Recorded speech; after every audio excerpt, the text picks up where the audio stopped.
হাঁসের ডিম এবং আলু দিয়ে একটা কষা রেসিপি দেখুন, খুব সহজ, খুব তাড়াতাড়ি হয়ে যাবে, খুব টেস্টি। দেখুন আমি শুরু করি।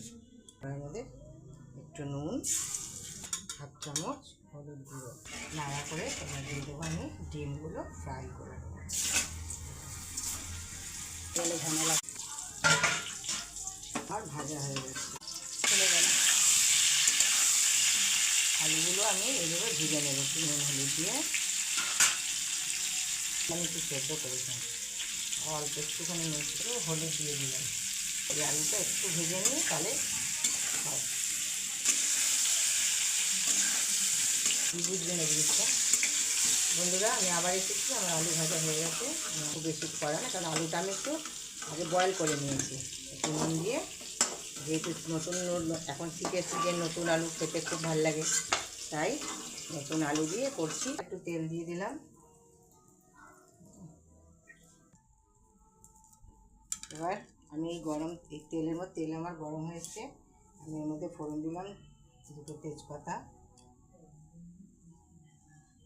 হাফ চামচ সাদা জিরে, আর ওই দুটো দারুচিনি এবং একটা এলাচ, দু চারটে গোলমরিচ। হালকা ভেজে পেঁয়াজগুলো দিয়ে দিচ্ছি। পেঁয়াজ দেখছি পেঁয়াজটা ভাজা হয়ে গেল, আরেকটু বাকি আছে। এর মধ্যে এই দেখুন আমি এর মধ্যে মশলা রেডি করে রেখেছি। এর মধ্যে আছে দুটো টমেটো কুচি, দু চামচ পেঁয়াজ বাটা, এক চামচ থেকে একটু বেশি হলুদ গুঁড়ো, 1 চামচ আদা বাটা, 1 চামচ রসুন বাটা, আর স্বাদ মতো নুন এবং অল্প একটু চিনি, যেহেতু লঙ্কার গুঁড়ো এবার আমি দিয়ে দেবো। এবার এর মধ্যে আমি দিয়ে দিলাম 1.5 চামচ লঙ্কা, একটু নেড়ে দিয়ে বন্ধুরা আমার মশলা প্রায় কষা হয়ে গেছে। এবার আমি আলুটা দিয়ে দেবো।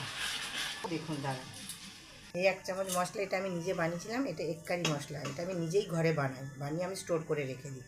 আপনাদেরও আমি সব বলে দেবো কীভাবে স্টোর করতে আগামী ভিডিওতে, ঠিক আছে? এটা একটু দিয়ে দিলাম।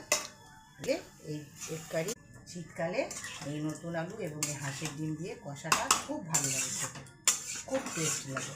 ঝোলটা করছি না, আগে আমি আপনাদের কষা রেসিপি দেখাচ্ছি। হ্যাঁ না, এটা আর বেশিক্ষণ হবে না, আর মিনিট 5-7 একটু নাড়াচাড়া করে তারপর আমি ধনেপাতা দেবো, একটু গরম মশলা দিয়ে ঢাকা দিয়ে দেবো। তাহলে আমার একসাথে ধনেপাতা দিলাম, ধনেপাতা কুচি ছড়িয়ে